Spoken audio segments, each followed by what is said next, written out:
Senator Harris, you have also been quite critical of Vice President Biden's policies on race, specifically on the issue of busing in the 1970s, having benefited from busing when you were a young child. Vice President Biden says that your current position on busing, you're opposed to federally mandated busing, that position is the same as his position. Is he right? That is simply false. And let's be very clear about this.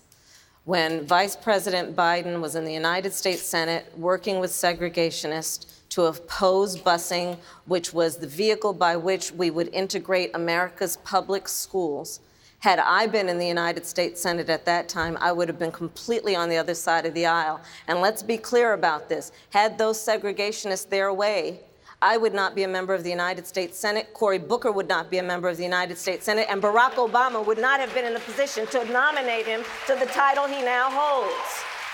And so on that issue, we could not be more apart, which is that the Vice President has still failed to acknowledge that it was wrong to take the position that he took at that time. Now, I would like to also talk about this conversation about Eric Garner, because I too met with his mother.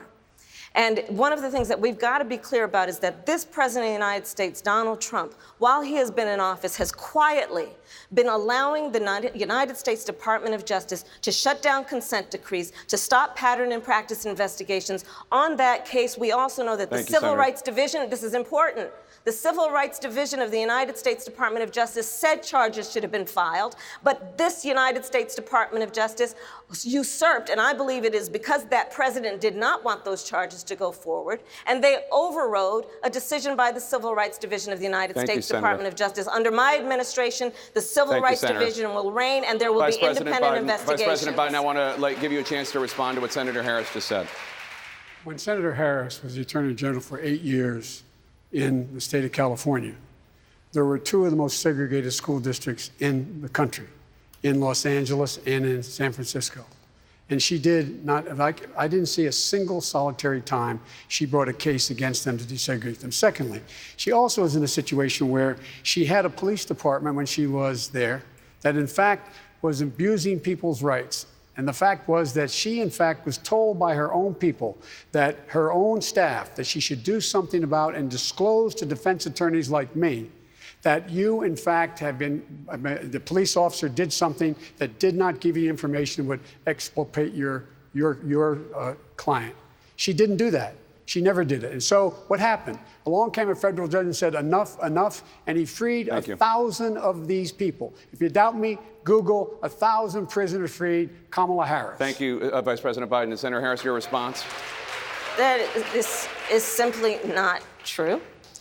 And as Attorney General of California, where I ran the second largest Department of Justice in the United States, second only to the United States Department of Justice, I am proud of the work we did, work that has received national recognition for what has been the important work of reforming a criminal justice system and cleaning up the consequences of the bills that you passed when you were in the United States Senate for decades.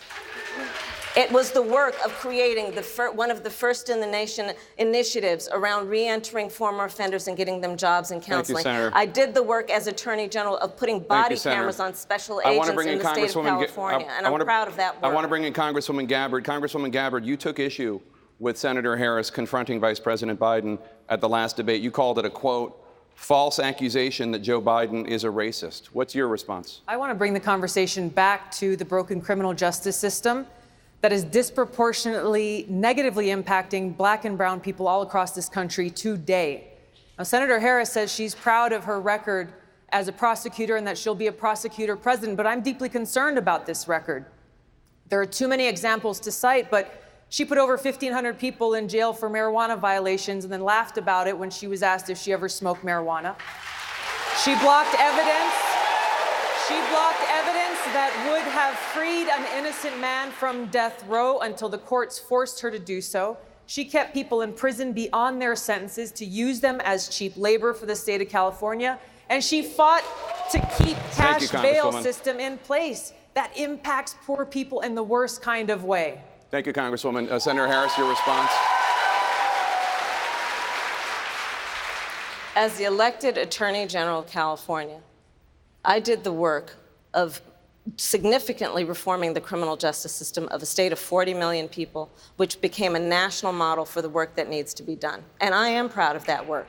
And I am proud of making a decision to not just give fancy speeches or be in a legislative body and give speeches on the floor, but actually doing the work of being in the position to use the power that I had to reform a system that is badly in need of reform. That is why we created initiatives that were about reentering former offenders and getting them counseling. It is why, and because I know that criminal justice system is so broken, that I am an advocate for what we need to do to not only decriminalize, but legalize marijuana in the United States. I want to bring Congresswoman Gabbard back in. Your response, ma'am? The bottom line is, Senator Harris, when you were in a position to make a difference and an impact in these people's lives, you did not. And worse yet, in the case of those who were on death row, innocent people, you actually blocked evidence from being revealed that would have freed them until you were forced to do so. There is no excuse for that.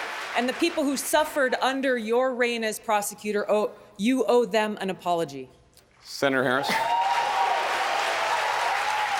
My entire career, I have been personally opposed to the death penalty, and that has never changed. And I dare anybody who is in a position to make that decision, to face the people I have faced, to say, I will not seek the death penalty. That is my background. That is my work. I am proud of it. I think you can judge people by when they are under fire, and it's not about some fancy opinion on a stage, but when they're in the position to actually make a decision, what do they do? When I was in the position of having to decide whether or not to seek a death penalty on cases I prosecuted, I made a very difficult decision that was not popular to not seek the death penalty. History shows that, and I am proud of those decisions. Senator Harris, thank you very much. Senator Bennett, a question for you. Why are you the best candidate to heal the racial divide that exists in this country today, which has been stoked by the president's racist rhetoric? Yeah, first of all, the president's racist rhetoric should be enough grounds for everybody in this country to vote him out of office. That one thing alone should be enough. Second, Don, I want to answer your question by tagging on the conversation we were just having. This is the fourth debate that we have had, and the second time that we have been debating what people did 50 years ago with busing, when our schools are as segregated today as they were 50 years ago. We need a conversation about what's happening now. And when there's a group of kids in this country that don't get preschool through no fault of their own, and another group does, equal is not equal. And we've got a group of K-12 schools that are good because families can spend $1 million, and you've got the Detroit public schools that are as segregated as they were. Equal is not equal. And let me tell you something else, Don. I believe you can draw a straight line from slavery through Jim Crow, through the banking and the redlining to the mass incarceration that we were talking about on this stage a few minutes ago. But you know what other line I can draw? 88% of the people in our prisons dropped out of high school. Let's fix our school system, and maybe we can fix the prison pipeline that we have. Thank you, Senator Bennett.